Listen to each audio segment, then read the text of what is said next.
You're all set. All right. We'll call the meeting to order at over at 6:30 PM on the dot. This is meeting of the Coventry Land Trust. Wednesday, December 14th, 2022. We'll start with a determination of quorum. So we'll start with Jack down on that side. Call your name. Jack Donovan. Rory Carmody, Lynn Carlson, Glenn Underwood. Linda Brennan, Joyce Coretta, And John Studley, Associate Planner. Okay, and missing right now is Jenna Odell, our newest member, so hopefully she'll be able to attend. I did not hear anything back. She wouldn't be here, but this is obviously a special meeting. So we've determined our quorum, evacuation instructions, Sean. Yes, if you go out, either of the doors on the left or right in front of me, and then out towards the left out of the building. Okay. All right, the first thing is the approval of our site walk minutes, which are very simplistic, so I think I'll entertain a motion to accept the site walk minutes as Motion. motion Second. made by Jack, seconded by Rory. Any discussion on the site walk minutes? All those in favor say aye. Aye. can I vote on that even though I? You were there, so you can probably abstain on the, because this was the official site walk. You Okay. walked it yourself. Yeah. So one Okay. abstention, where Linda was not on the sidewalk. Okay, so the next thing on our agenda is discussing the property that we did the sidewalk on, owned by currently just the David Hayes. It's AP 323 lot 30 zone is an RR3 a 3-acre zone. And the first thing we want to do is sort of score the property, so we'll work through that, and then we'll talk about next steps if we have next steps. So the name of the property, David Hayes, property location, I'm not sure why they show 0 Maple Valley Road, because it's Structure. so we'll put Maple Valley Road. And, Current owner is David Hayes, so duplicate. Asking price on the was 159 on the realtor.com, 159. And that's where it stands right now. That wasn't any discussion, that's what's on the website. All right, so let's do our ranking like we usually do. This property, I guess I would say oh, Jenna's joining us. Perfect. hey, Jim. Right. So, yeah, Jenna brought up here. All right, let the record show. Jenna Odell has joined us at 6:33 as a ranking sheet. I get it to her. Minutes. Our scoring sheet for ranking from our site walk. Thank you. So all we've done so far is just approve the minutes of the site walk, which is that single page, and we're about to go over the ranking. And so just if you have any questions on it, if you look there, we can discuss this since this is your first ranking, but on pages 2 and 3 sort of goes some of the criteria. So when we have a discussion over something that we may argue or not argue, but we talk about that. So you've got all the information for helping score. So we'll go through this slow. So we haven't started, we're just starting. And the first thing on our ranking sheet is the size of the parcel. And I would consider this central Coventry because of where the location is. Does everybody agree that this Yeah. I think so. falls within the central part of Coventry? Central, yep. And it's 7 acres. So we don't score any points on size because of it's not a major parcel of land, we consider it in central Coventry, so we get 0. Is that everyone's opinion? Yep. Yeah. So we put 0 in the point column under central Coventry. Groundwater protection. Little low impact recharge area near wellhead protection area, within a wellhead protection area. I don't think there's any wellheads, but obviously groundwater protection is probably fairly substantial with this property. The map, Jenna, did you get one of the? I did. You got one of those, so Sorry, but I guess you. you got one from So, I mean, just with that major river or brook flowing through it and the groundwater and flowing into Johnson's Pond, I think it scores definitely on groundwater protection. Definitely part of the recharge area, I think, for Johnson's Pond and helping support Johnson's Pond, correct? And Jenna's, why don't you tell us a little bit about your background, that your expertise in, so we know when we have a question about certain. Yeah, sure. So I have 2 degrees in the biological sciences. I'm an associate wildlife biologist certified by the Wildlife Society, which is the national group for my profession. I've worked with aquatic species, invasive species, and endangered species, and trained in habitat management and plants. So perfect. So we got a very much needed added skill Yeah. set to our group. Yeah. So we certainly appreciate you stepping up and joining us, and because some of this stuff, well, as we go down, this is areas that you'll be able to help guide us with your background. So appreciate that. So I'm looking at, because we don't know where it's near a wellhead that we know of, I think we have to score this a 1 at this point. If I can. Oh, pull yeah, this you've map. always You got pull it the, up, because Yeah, it looks like there is some sort of wellhead it Um, runs into in flat. the River. nearby area, but it's not within the wellhead protection Okay. area. all right, so we'll leave it at the Okay. 1. Proximity to other protected lands, greenways, or water bodies. Well, yes, we're well within, right? Mhm. Very high. I'd say because of the parcel and its proximity to abutting to the Johnson's Pond, I think you could probably rate this a 3. Yeah, I give it a 3. Give it a 3. Yep. Does everyone agree that Mhm. this is pretty substantial? Since it flows right into Johnson's Pond, okay. Ecologically significant habitat, and this is where Yeah, we'll looking defer to you. for someone who did a quick look at that. And of course, on the other page, you know, they as defined, well, they put no as defined as a nature conservancy. I would consider it above average habitat. I wouldn't put it at prime habitat, because it's not one of these rare sites Mhm. that they have here, but that water was very clear, very healthy. It was clear it hadn't been it hadn't been like channeled or anything, because it moved very nice and winded.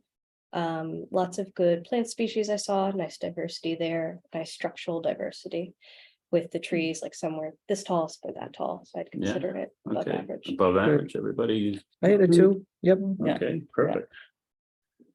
All right, supports or is capable of supporting rare or endangered species, and so we got 4 categories: no, which no evidence, and then some evidence, and documented proof. And we don't know of any documented proof, obviously. Just the scat.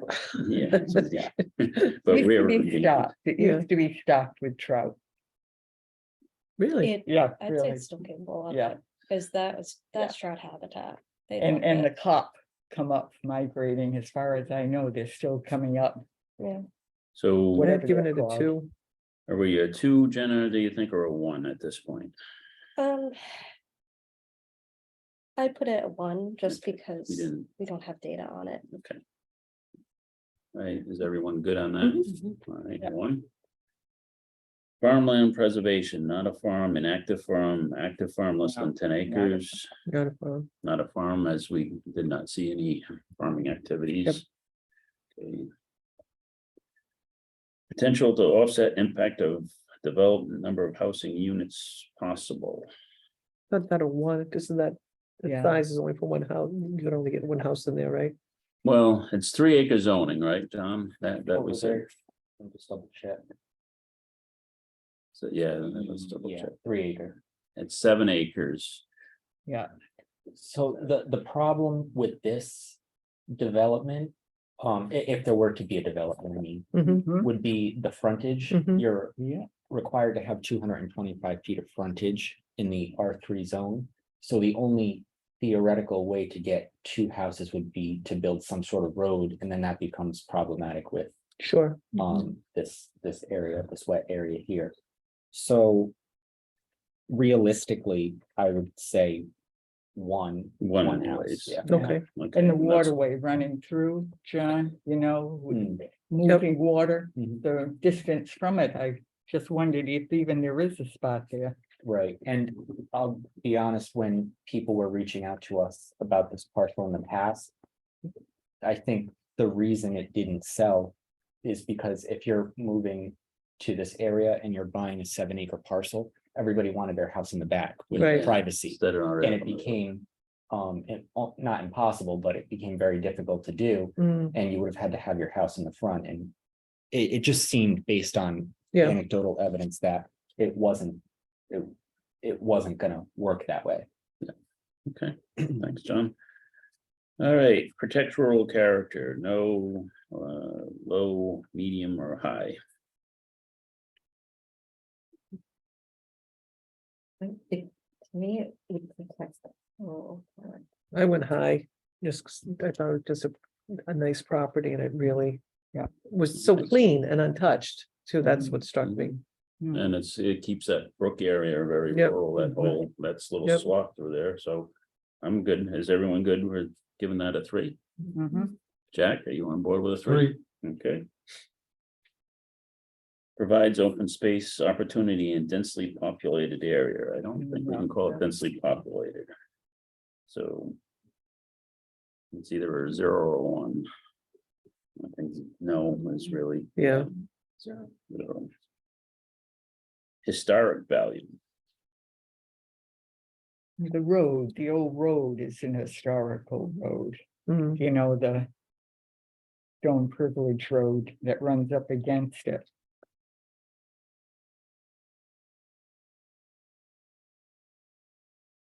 yeah, I give it a 1.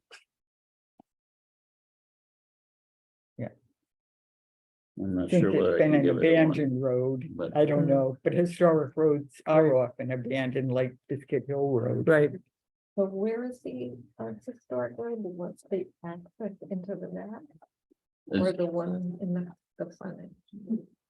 I think she's talking about the access road in the back, but that's that was a filled-in road, I don't know how. What road are you talking, Joyce, that's you thought was historic? Joyce, what road were you talking that's The historic? road that runs along the side, remember, we said we had the property that runs up to that road. The road on the opposite side of the brook, The Well, we walked over. right away driveway, yeah, Mm. yeah, now a driveway, but it was, right, it was Stone Privilege Road. Named after a minister, not after going after stone. right, Probably related to the cemeteries that are farther down there on the high hill, mhm, you know, heading toward Town Farm Road. Yep. There are two, more than two. It's 3, it's 2 Three, on one side. Yeah, one and the some opposite. unmarked, I Yeah. believe, yeah, and they go back, you know. but I guess the question, I don't know whether this would fall under the comprehensive plan or the Rhode Island No. Historical Preservation Commission as a historical.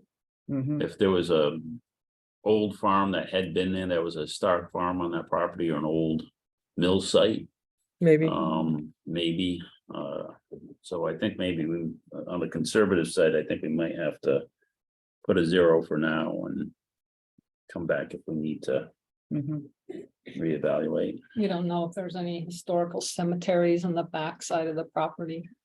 Yeah, they're not marked on the map. Usually, most of the cemeteries are defined on Okay, our town maps now. is that? We don't have that as a layer. On there. It would be included in, Little, the criteria that's already marked here. Oh, okay. So somewhere in those layers, there's a point file. Oh, yeah, the for- cemetery show with those little Cemeteries. boxes. Yeah, I can find another, That's okay, parcel. I just didn't know it was already on there. like, Yeah. for instance, right there. Oh, there, okay. yeah. I Yeah. see, It's Thank you. included in the tax data. okay. So Oh, if this information that the plat and lot number is on there, the historic cemetery is on there as well. Okay, thank you.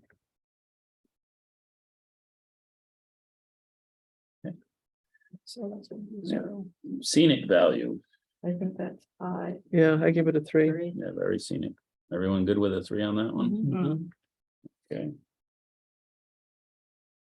Provides accessible public passive recreational opportunities. Well, there would be a possibility, I mean, there's a trail already there, Mhm. so. Mhm. that's green.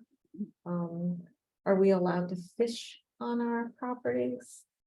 No, I don't think so, right? Yeah, I don't think we have come across any regulation on that for sure that says we can't fish, but. I don't think we have anything saying we can't. Can't fish. either. Okay, This is my first ranking as well. Is accessible here mean just that people can get to it? Or Can does get to it, mean doesn't, accessible in, right, not handicap accessible, but got it's it. accessible that you can drive Okay. to it and. Okay, So I think you could probably say it's a 1, that you could walk that trail. Mhm. Obviously, we do a little bit more work on the trail, but clean it up a little bit and make it a little bit easier to get to the walk down. Turn around at the brook or whatever, so why don't we give it a 1? Mhm. Consistent with Coventry Land Trust bylaws. Oh, yes. yes, Yeah. Yes. Wetland and Yeah, brook it's preserving, connecting. it's got the water, it's, yeah, So give it a it's- 3. it's a 3 out of Yep. that. And the comp plan. Well, again, I think the comp plan wants, preservation of land around water. Yeah. Is Yeah. a very big part of the comp plan. I gave so- it a 3 too.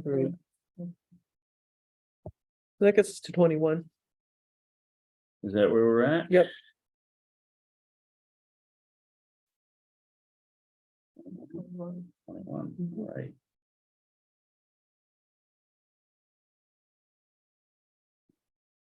So with a 21, we are allowed those projects rating a score of 20 or above will be considered priority projects. Yeah. So this would be. Under our ranking system, definite property that would be interested in. Mhm. What moves us to the next part of our agenda is the next steps of the property. Now, as with any property that's listed publicly on the market, it's not like the owners come to us. So it's got a for sale sign on it, it's advertised. I did reach out to the realtor after our site walk and said that we were having, a ranking meeting and that we would. Report back whether favorable, but obviously that. It's something that's favorable. Next steps in our checklist of avenues is we usually do a quick one with the DEM. Jack, can you do that again? Or do you need Dennis's guidance on? Yeah, I don't know if I can do it remotely. I Okay. used to go there, so I'll have to look into that. So we always look if there's any files of possible hazardous, anytime that there was a citation that whether the DM ever issued a citation on that property, that was our learning lesson from the Forest Ridge property that people knew that it had been cited before, Mm. and that wasn't mentioned to us, but it had been cleaned and remediated. It was just basically people dumping trash on it. So we do a access to public records request with DM to see if they have anything on this particular property in their file. So that's one step. That doesn't cost us any money. So. Do you still need somebody to do that or? Yep, Jack- Jack's Jack's gonna- gonna Okay. handle that in there, other steps. Other things to do, so here's where it gets complicated.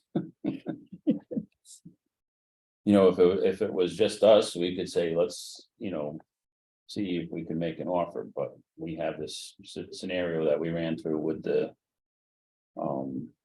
Grasset property that the council wanted to see an appraisal. The thing about doing on an appraisal on, Grasset was specifically wanting to deal with us and it wasn't on the open market. He was just dealing with is a situation like this. We don't want to start going out and spending money on appraisal and then have the owner tomorrow sell it and sign a purchase and sales agreement. Mhm. So we're in a little bit of a Could we go to the town council and present our interest and our concerns with that? We can always do that. One thing I think, and this is just me talking, obviously this would need to be run by the director and most likely the solicitor. What about if we instead went to the council, presented them, what we have thus far, and asked for permission to sign a purchase and sales agreement subject to an appraisal, clean title, DEM search, things of that nature. We make those stipulations in the contract. And that would give the council, I think, a little bit of reassurance that, okay, if a problem does arise, if it doesn't appraise, if there is problems that we don't know about this property, that we could back out of the contract for whatever reason. It would just need to be written in such a manner that it would allow us an escape. That's a- And I think that would tie the seller to us for some time period. They would just need to be agreeable to the terms. Right, and that would give us the option to move ahead. And all right, so I think what we need, John, then there's that. I think that's the best step that we can make at this point. So if you can just double check with the director and with council, we now have a new solicitor representing the town of Coventry. It'll be interesting his perspective because he's represented other areas and help guide the direction of what we can do. This is one of the things that I mentioned to council is that we have to have a mechanism when there's a property like this that we need to be able to not wait 4 months for an appraisal because a seller may say, I'm not gonna wait for 4 months. And what if it appraises, 50,000 less than I'm asking? Right. It Right. could potentially, or, Or he more. gets somebody that really wants the river. So I think that's a good avenue that we need. We need a streamlined process in a particular case like this where, and I think, John, let's pursue that. Of course, we would still need, the first step would be the meeting with the council. Right.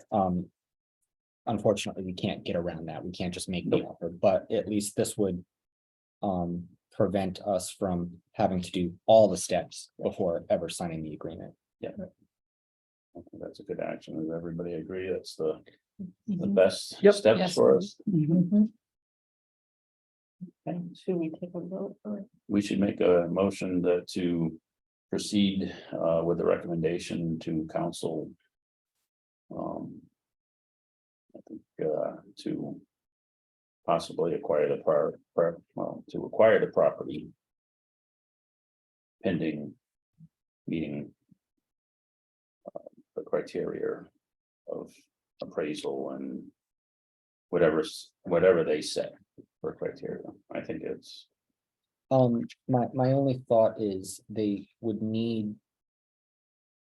I doubt they would vote on something in favor of something without more information. So, for Okay. instance, the asking price is $159,000. I know it would be subject to an appraisal, and we would be able to determine that that would be either the correct value or not, but what's the asking price is basically what I'm getting at. What would the land trust be willing to spend on this property based on the information that they have?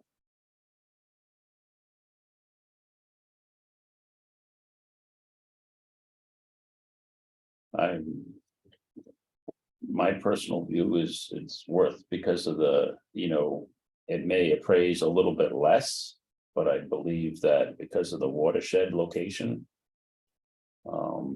And based on what house lots are generally traveling around for, if you look on the realtor.com, that's a viable price point.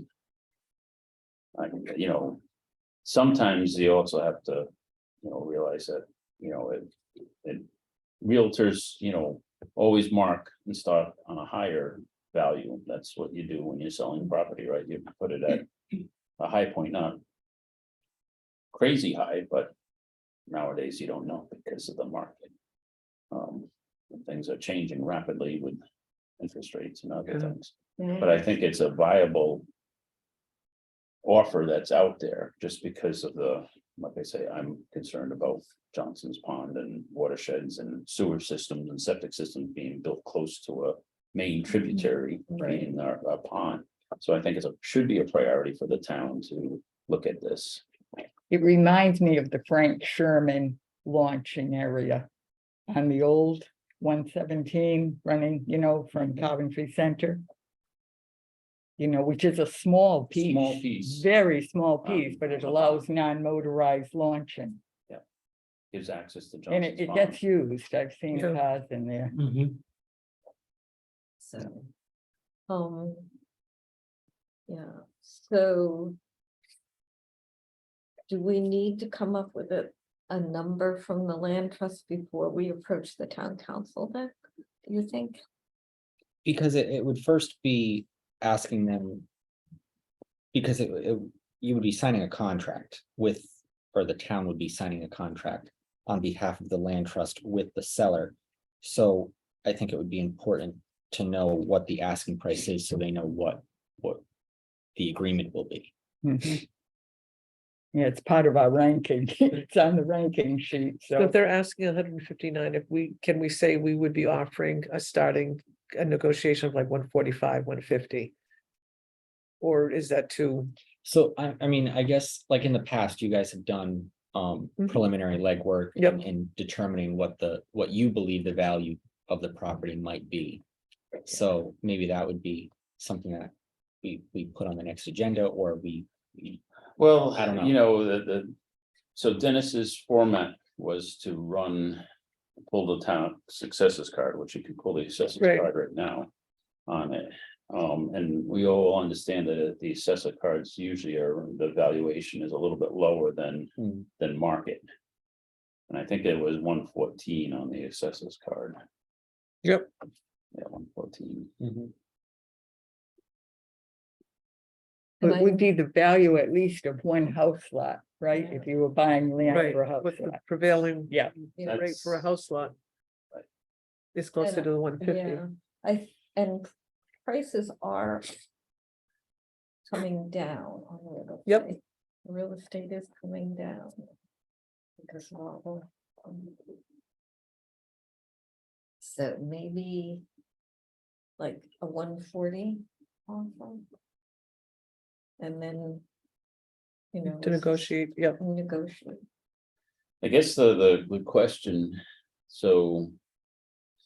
That. We could. Negotiate, but we can't sign a purchase and sales to hold the price unless we have a council action really quick. So if we approach the realtor and say, all right, we're looking to take a number to the council that we, feel we're still gonna need the required appraisal, which hopefully will be a lot quicker since it's just an open space lot and that development rights and stuff. But will you accept this offer and then give us time to run it through the steps? I mean, it doesn't lock us because without putting a cash deposit to lock the purchase and sales, he's gonna say, well, what's my risk? Right. My risk is that I miss somebody that's willing to pay more. This is the whole frustration that I wanted to eliminate this process of, and I don't know how we do it. Yeah, I'm trying to make it a little quicker, but there's Yeah. still that first step of getting Yeah. in front of the council. So. I guess a realtor would do comps, right? Do you have any way of pulling out like what other properties are selling, similar properties have sold for recently? Yeah. Yeah, and there's two sides to that though, and what a real estate agent will do if you hire one, they will do comps for you, working when you're trying to buy a house, they'll try and get as many comps as they can without doing a full appraisal. That's what they do, right? Right, Absolutely. You have to look at when you're just buying land, it's a lot more difficult than just buying a house, because a house is really, you get square footage and area and stuff, and there's a lot more house transactions. If we were trying to find a 7-acre lot, that has this sort of, structure, I think you're saying basically it's a house lot. We feel it's a house lot. You Right. could potentially make a house there. The rest of it, you can't do a lot with because it's backlands, but it is, it's a little more valuable to us as land preservation in that area. So, I think ultimately it comes down to what is the land trust willing to recommend to the council. To purchase, To- purchase it, yeah. And then whatever that recommendation is, we'll proceed as such and go to the council to get their blessing or vote or whatever you want to call it. And then at that time, we present the offer and the contract as a, tied up with a nice neat little bow, Mhm. give it to the seller and say, please Good. work with us. Do you think it would work with the town council if we gave them a range, like, okay, they're asking this price, we might come in with this price and. That wouldn't To- work because ultimately we need to have a concrete number on the Okay. contract. The seller's not going to accept a range. Right, If we- right. If we come up with a number tonight. Is it possible for us to then go to the real estate agent who's got the property for sale and say, would you even entertain this number? I mean, if we So- lowball too low, so it's gonna laugh at us. one thing we could do, you can make and say, we're willing to offer, but we have to go through all these steps. Right, Yeah. And if you're not willing to accept this at this point, we're not gonna go through all those steps. Because we don't wanna go, we could go that route and just say. But it still comes back with setting a number, no matter what, that we feel. Right. And if he turns around and says, no, I've got better offers, or. Right, well, at least then we know where we stand. Yeah. right? right. I mean, that's a. And if it's explained to him that that's, what number that we're willing to take to the council to go through all the steps. Yeah. Cause he can either laugh at We us. can't or work the say, deal "Forget it." ourselves, you know? Or he can say. We can't make yeah, agreements with how the about- realtor. Can he might counter and say, can you go this high? Right. And Mhm. we could have another special meeting and say. So I "Yeah, think yeah, high. my recommendation would be to come up with a number tonight. The beauty of having a special meeting is our next meeting is only 6 days away. So we'll come up with a number tonight. Maybe you can reach out to the realtor in the next couple of days, see if they'd be willing to entertain that, explain the process a little bit to them. And then you guys can vote at the next meeting on proceeding to the council. In the meantime, I can do some legwork on, getting the ball rolling with the director and the solicitor. To make sure that this is all kosher. I feel like I have no expertise at all to be able to set a number like that. Well, we know it should be between 114 and 159. Right. Right, And I'm thinking, the number that comes to mind is either 140 or 145, but I have no idea whether that's realistic or. Well, as John said, we have another meeting next week. So if we come up with a number tonight and we wanna go in the 140 range or whatever and say, or 145, this is a good offer. And he says, no, I've got better offers, or we're not taking that at this point, then we know we have another meeting next week and we can discuss and say, we got a flat out no. And that's, at a certain point, the challenge of this is we can't get into bidding wars because we can't move, right. and then at a certain point, bidding wars many times have gone way over appraisal values, just because, people are in the speculation mode. And now I don't think they're gonna be quite so much, especially with 6% and 7% mortgages, but you don't know what. And we can't really But I think we gotta, let's do as John, I think John's got this right. Mhm. I'll call the Realtor. We'll make a motion on what that number is and just say that, and then at the. Or if he says yes, then at the next meeting, we will approve sending it to council. I'll give him the steps that we have to take. And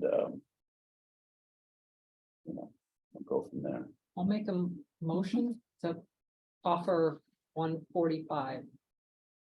Do I hear a second? Second, Seconded. Any further discussion?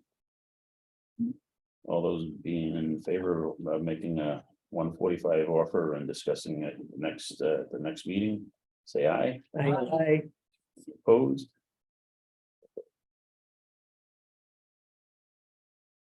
It's tough. It's a good tough scenario, but this is what I want to, I think, John, that we need to work on with our new solicitor or whatever. How do we get around, you know, when someone comes to offer the property to the land trust, it's a whole different scenario. Mhm. But this thing where there's an open piece on open market, how do we, what is the fastest mechanism for us to be able to do? And I know the worst thing is the council's not gonna wanna have extra, they've already got enough meetings and it's up against the holidays and. So it's a challenge, but you know, I think this will shorten things significantly. Maybe not shorten the process, but shorten the amount of time that there's no security for the town. Yeah. So this will shorten up that part of it significantly by locking them into a contract. But yeah, I agree, possibly brainstorming other avenues, but I think this will be good in the interim. all right. Next thing on our agenda, public comment. Anybody out there, John? Tonight? Nope, not tonight. Not tonight. All right. Did we miss anything? I think we covered it all, so I'll accept a motion to adjourn at 7:07 PM. Motion to adjourn. Seconded by Jack. All in favor, say aye. I. Opposed. Adjourn, and next meeting is. Just next week. Tuesday, Jack, you bringing the Christmas cookies? Eggnog.